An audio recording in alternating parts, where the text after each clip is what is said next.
राजस्थान के जोधपुर में साध्वी प्रेमवाइसा के निधन के 17 दिन बाद भी जांच टीम किसी निष्कर्ष पर नहीं पहुंच सकी। अब तक इस हाई प्रोफाइल मामले से पर्दा पूरी तरह नहीं उठ पाया। 28 जनवरी को हुई इस घटना ने पूरे इलाके में सनसनी फैला दी थी और कई सवाल खड़े कर दिए थे। मामले को और रहस्यमय तब माना गया जब साध्वी के निधन के कुछ घंटों बाद उनके सोशल मीडिया अकाउंट से न्याय की मांग करते हुए एक पोस्ट सामने आई। बाद में यह स्पष्ट हुआ कि यह पोस्ट उनके पिता विरमनाथ की ओर से साझा करवाई गई थी। पिता का दावा है कि यह उनकी बेटी की अंतिम इच्छा थी जिसमें उसने न्याय की मांग की थी। बेटी को न्याय दिलाने के लिए पिता विरमनाथ अन्न त्याग की मुहिम पर हैं।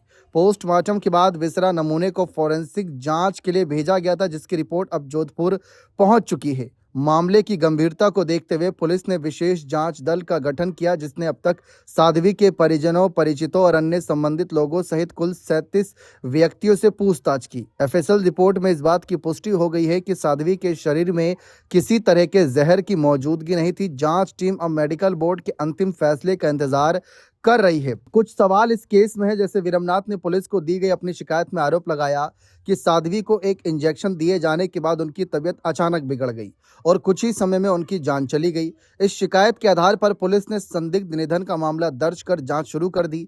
इसी क्रम में इंजेक्शन लगाने वाले नर्सिंग कर्मी देवी सिंह को ही पूछताछ के लिए बुलाया गया। उससे करीब 4 घंटे तक सवाल जवाब किए गए, जिसके बाद फिलहाल उसे छोड़ दिया गया। जांच एजेंसी का कहना है कि वह सभी संभावित पहलुओं को ध्यान में रखते हुए जांच को आगे बढ़ा रही है। इस मामले का सबसे भावनात्मक पहलू यह है कि साध्वी के पिता विरमनाथ पिछले 17 दिनों से सूत्रों के अनुसार अन्न त्याग कर अपनी बेटी के लिए न्याय की मांग कर रहे हैं। उनका कहना है कि जब तक सच्चाई सामने नहीं आती और दोषियों के खिलाफ कार्रवाई नहीं होती, तब तक उनका आंदोलन जारी रहेगा। फिलहाल पूरे मामले में जांच जारी है और सभी की नजरें फॉरेंसिक रिपोर्ट और एसआईटी की अगली कार्रवाई पर टिकी हुई है। अब देखना दिलचस्प रहेगा कि आगे इस मामले में क्या जानकारी आती है। बने रहें चैनल के साथ। बहुत बहुत शुक्रिया।